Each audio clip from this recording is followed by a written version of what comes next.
Do you remember when making friends was easy? When you were a kid, you could meet someone and be best friends in just 10 minutes. Now, you are an adult, and it feels much harder, right? The internet gives you a lot of advice. It says you should put yourself out there. It tells you to be vulnerable. It suggests that you join a club. So maybe you listen to this advice. Maybe you decide to try a pottery class because it sounds fun. You go to the class. You spend an hour making a mug that looks a little bit strange and lopsided. You might say hello to the person sitting next to you, but that is all. You don't have a real conversation. You don't make a connection. When the class is over, you go home with your lopsided mug, and you feel even more alone than you did before you went. You start to think that maybe something is wrong with you. But here is the secret. Making friends as an adult is actually very easy. The problem is not you. The problem is your strategy. You have been trying to grow a beautiful plant,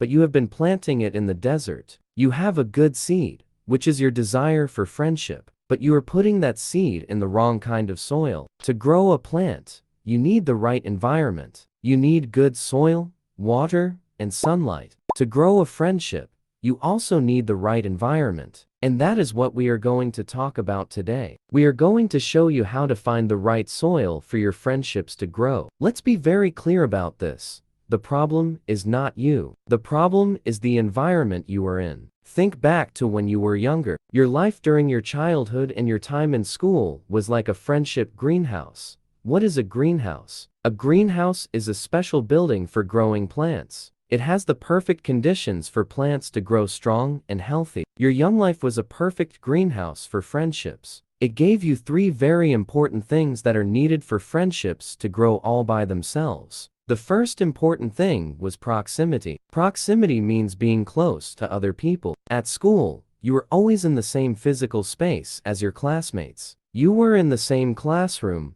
the same playground, the same lunchroom. You were physically close to them every single day. The second important thing was frequency. Frequency means seeing the same people over and over again. You saw your classmates every day for months, and sometimes for years. These were repeated, unplanned interactions. You did not have to schedule a meeting to see your friends. You just saw them because you were both at school. The third important thing was informality. Informality means that your conversations were not about work or business. They were just casual and relaxed. You talked about your favorite toys, your favorite games, your dreams, and your problems. The interactions were not transactional. You were not trying to get something from the other person. These three things, proximity, frequency, and informality, created the perfect environment for deep and lasting friendships to bloom naturally, without you even trying. Now, let us think about your life as an adult. For many people,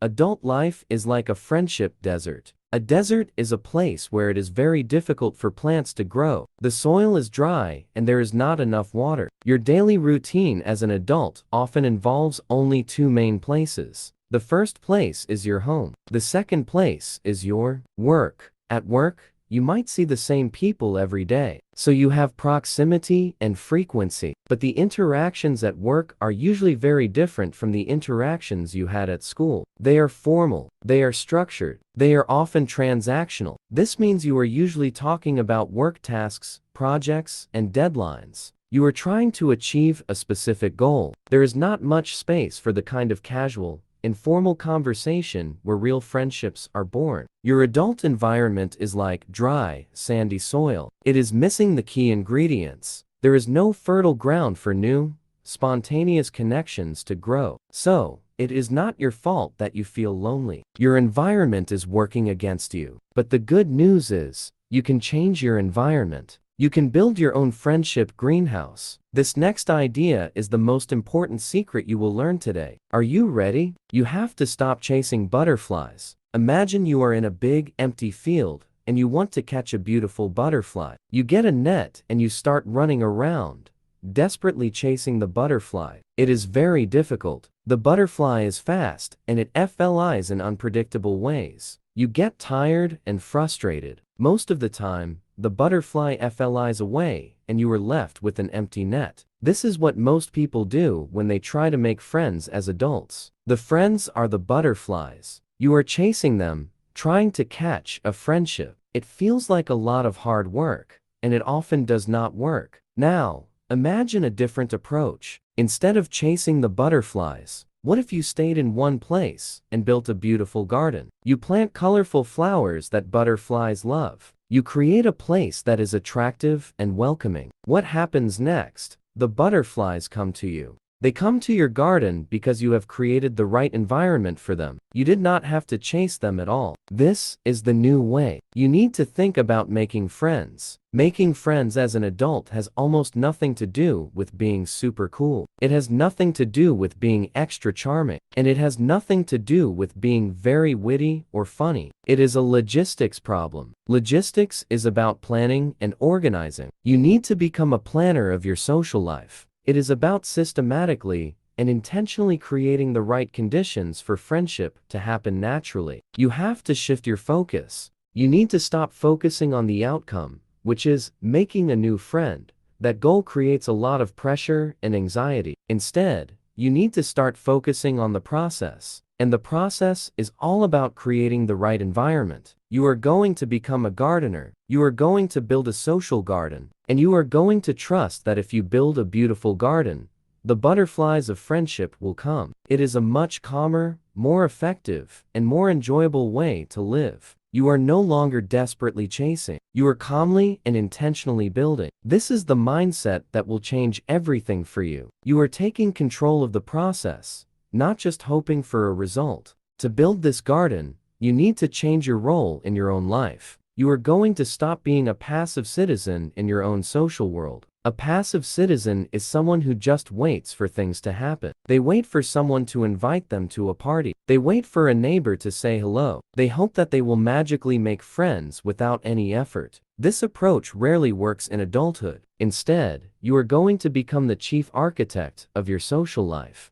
What does an architect do? An architect designs buildings. They have a vision. They make a plan. They create a blueprint. They think about how all the pieces fit together to create a strong and beautiful structure. You are going to do the same thing for your social life. You are going to stop saying, "I am going to try to make friends." That is a stressful and high-pressure goal. It puts all the focus on the final outcome, and it makes you feel bad if you fail. From now on, your new goal is this: I am going to design a life where friendship is the inevitable byproduct of my daily routine. This means you are going to set up your life in such a way that making friends becomes a natural and easy consequence of the things you do every week. You are going to build a blueprint for connection. You are going to create a system, and this system will do most of the hard work for you. Imagine you want to be healthier. You could try to use willpower to eat better every day, which is very hard. Or, you could design a system. You could remove all the junk food from your house and fill your fridge with healthy food. You have made it easy to make good choices. You are going to do the same thing for your social life. You will design a system that makes it easy to connect with people. You will become a social architect. This is an active role. It is an empowered role. You are no longer a victim of your circumstances. You are the creator of your social world. This is a very powerful shift in thinking. It moves you from a place of helplessness to a place of control and creativity. You are about to draw the blueprint for a richer, more connected life. Now, it is time to look at the first and most important part of your new blueprint. This is the foundation of your entire social structure. This powerful idea comes from the work of a smart sociologist named Ray Oldenburg,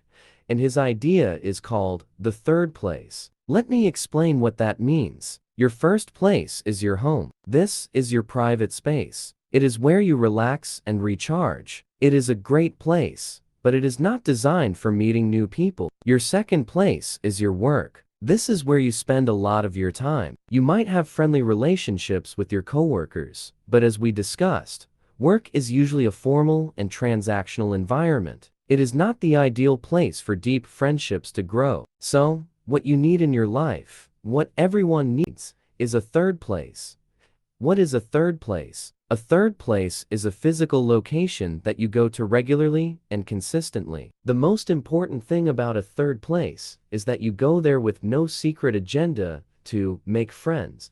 Your only goal is to participate in a shared interest that you genuinely enjoy. Let me give you some examples of great third places. It could be a running club that meets every Tuesday evening. It could be a volunteer group where you help out at an animal shelter every Saturday morning. It could be a weekly board game night that happens at a local coffee shop. It could be a church or another religious community. It could be a climbing gym where you see the same faces every time you go. It could even be a community garden where you work on your plot of land alongside other gardeners. The specific activity you choose is not the most important part. The activity is secondary. The secret ingredients of a good third place are the following. First, it has to be regular. You need to go there consistently, like every week. Second, it has to be informal. The conversations should be relaxed and not about work. Third, it should be accessible and welcoming. It should be a neutral ground where people can come and go as they please, and where conversation is a natural part of the experience. A third place is a comfortable, public space that encourages social interaction. Your first task as a social architect is to find and commit to a third place that you are genuinely excited about. This is the first block you will lay in the foundation of your new social life. Why is finding a third place so powerful? Why does this one simple step work so well? The reason is that the third place automatically solves the two biggest problems of making friends as an adult. As we learned earlier, the two essential ingredients for friendship that are missing from most adult lives are proximity and frequency. The third place gives you both of these things, automatically and without any extra effort. First, it provides proximity. By just showing up to your running club or your board game night, you are putting yourself in the same room with the same group of people. You are physically close to them, which is the necessary first step for any connection. You cannot become friends with someone you never meet. Second, and even more importantly, the third place provides frequency. Because you go to your third place every week, you will see the same people over and over and over again. This consistency is like magic for building friendships. It triggers a very powerful psychological effect that scientists call the mere exposure effect. The mere exposure effect is a simple but profound idea. We, as humans, tend to develop a preference for things just because we are familiar with them. The more you see a person, the more familiar they become. The more familiar they become, the more you start to like them, and the more they start to like you. This repeated, low-stakes exposure to the same people builds a powerful feeling of familiarity. And what does familiarity do? It kills the initial awkwardness that you often feel when you meet someone new. It builds a solid foundation of trust and safety. When you see the same person at your book club for the 5th week in a row, you no longer feel like a stranger to them. You feel a sense of comfort. You do not have to force a deep, meaningful conversation on the very first day. The pressure is completely gone. You can just smile and say, "Hi, nice to see you again." And then, maybe next week, you can have a short conversation. And the week after that, a longer one. You can relax and let the connection grow slowly and naturally over time. You do not have to rush it.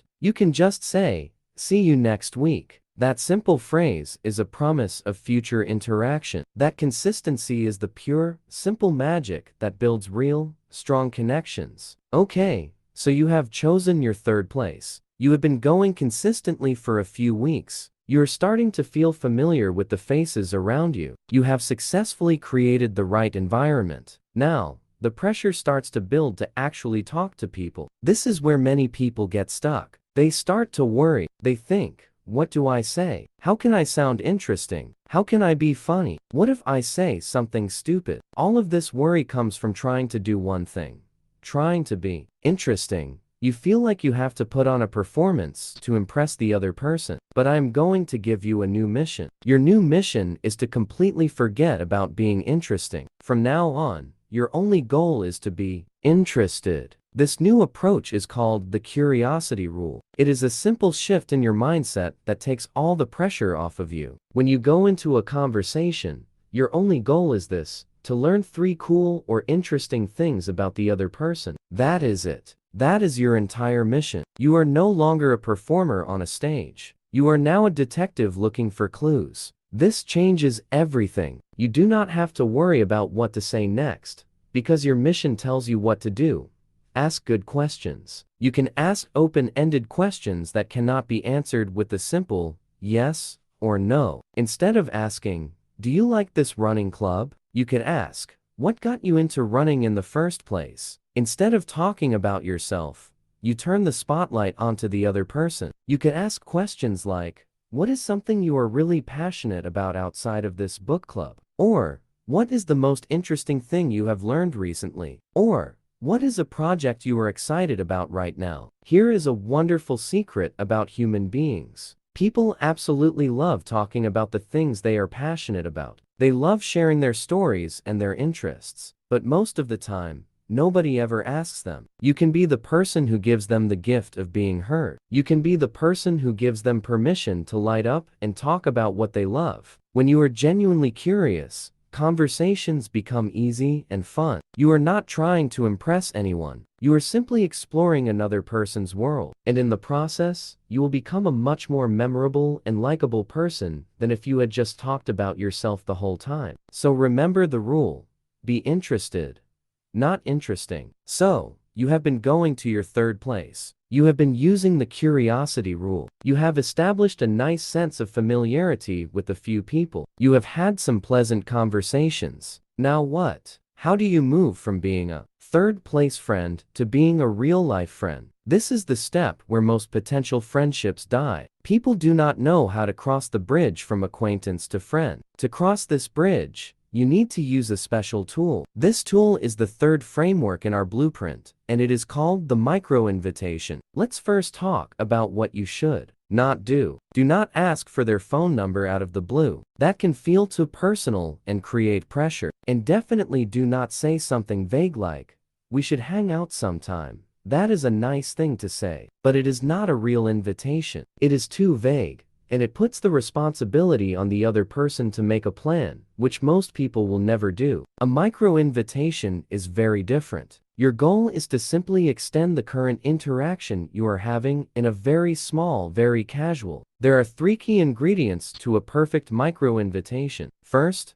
the invitation must be immediate. It is for right now, not for someday in the future. Second, the invitation must be optional. It should be very easy for the other person to say no without feeling awkward. You can do this by using phrases like, "Feel free to join," or "You're welcome to come along." Third, the invitation should be public. Inviting one person to do something with the group is much less pressure than a one-on-one invitation. Here are some examples of perfect micro-invitations. Let's say you are leaving your book club. You could say to someone you were chatting with, "Hey, I'm heading to that cafe right next door to grab a coffee for about 10 minutes. Feel free to join me if you have time." Or, after your volunteer shift, you could say to a couple of people, "A few of us are going to grab a quick slice of pizza at that place across the street. You are totally welcome to come along if you want."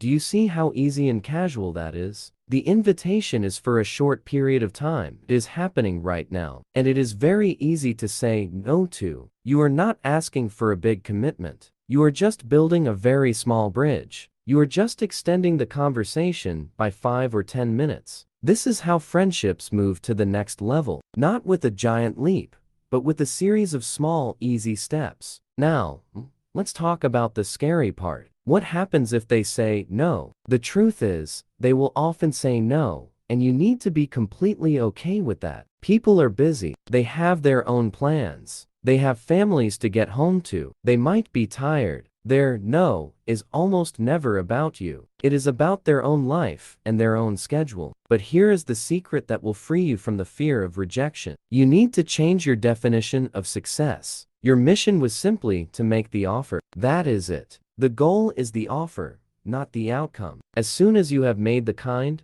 low-stakes invitation, you have already succeeded. You have already won. Why? Because by making the invitation, you have sent a very clear and important signal. You have signaled to the other person that you are friendly, you are open to connection, and you enjoy their company enough to want to spend a little more time with them. You have done your job. The fear of rejection is the single biggest thing that keeps people isolated and lonely. People are so afraid of hearing the word no that they never make the offer in the first place. But when your offer is a micro-invitation, the no has no power. It is not a rejection of you as a human being. It is just a rejection of a specific, immediate plan. It is just information. So, when they say, "Oh, thank you so much for asking, but I can't today. I have to get home," you do not need to feel sad or embarrassed. You just smile and say something easy and friendly like, "No worries at all. Maybe next time. I will see you next week." And then you move on with your day. The most important part of that sentence is, "see you next week." Because you are in a third place, you have the security of knowing that this rejection is not the end of the story. You will see them again. You can continue to build the familiarity and the comfort. You have maintained the consistency that is the true foundation of the friendship in the first place. So, celebrate the offer. The outcome does not matter. The courage to make the offer is what builds your confidence and opens the door to future connections. I feel like it is very important for me to be honest and authentic with you here. This process that I am describing is very simple. The steps are easy to understand, but that does not mean that it is always comfortable, especially when you are just starting out. I want to share a personal story. The very first time I decided to try this system, I found a local running group that met every Saturday morning. The first time I went, I almost did not get out of my car. I drove to the park. I saw the group of people stretching and chatting, and I felt a huge wave of anxiety. I felt like I was the new kid in school. On the first day, I felt awkward. I felt like everyone was looking at me. I felt like I did not belong. My feelings were screaming at me to just turn around and go home where it was safe and comfortable. But then I remembered the plan. I reminded myself that my feelings were not in charge. The system was in charge. My only job that day was not to make friends. My only job was to show up. That was it. Just show up. So, I took a deep breath, got out of my car, and joined the group. For the first 3 weeks, I did exactly that. I just showed up. I ran with the group. I smiled at a few people. I might have said, "Good morning," and then I went home. I did not have any long conversations. I just focused on being consistent. I was building familiarity. On the 4th week, I decided it was time for the next step. I saw a man that I had chatted with very briefly the week before. I knew I needed to use the micro-invitation. My heart was pounding in my chest. I was terrified. After the run, as we were all stretching, I walked over to him and I said the words. I said, "Hey, I'm going to that little coffee shop over there to grab a drink. You're welcome to join if you have a minute." He smiled and said, "Sure, I've got time," and that was it. One person joined me for coffee. We talked for about 15 minutes, and that was the start of a real friendship. That small moment was a huge victory. It was a victory of my system over my feelings. My feelings told me to run away. My system told me what to do. I listened to the system, and that made all the difference. So, now, let's take a step back and look at the complete blueprint that we have built together. Making friends as an adult is not a mystery. It is not something that only cool or popular people can do, and it definitely does not require you to change your entire personality. It is simply a design challenge. You need to stop thinking like a passive person hoping for friends and start thinking like an active architect designing a social life. First, you become a social architect. You decide to take control. You decide to build a better environment for yourself. The first part of your blueprint is the foundation. You build the environment for connection by finding and committing to a third place. This one step solves the biggest problems of adult loneliness by giving you proximity and frequency. It uses the power of the mere exposure effect to do the hard work for you. The second part of your blueprint is the framework for conversation. You lay the groundwork for easy and enjoyable conversations by following the curiosity rule. You shift your focus from trying to be interesting to being genuinely interested in other people. This takes all the pressure off of you and makes you a better listener and a more likable person. The third and final part of your blueprint is the bridge. You create the pathway that turns an acquaintance into a real friend by using gentle, low-stakes micro-invitations. This allows you to slowly and safely move the relationship forward without any fear or awkwardness. When you put all these pieces together, you have a complete system. It is a system for making human connection an inevitable and natural part of your life. You are no longer just hoping for friendships to happen by chance. You are creating a machine that produces them as a predictable result. I want to talk about the real goal of this entire blueprint. The goal is not just to collect more friends, as if they were stamps or coins. The goal of this blueprint is not just to have more friends.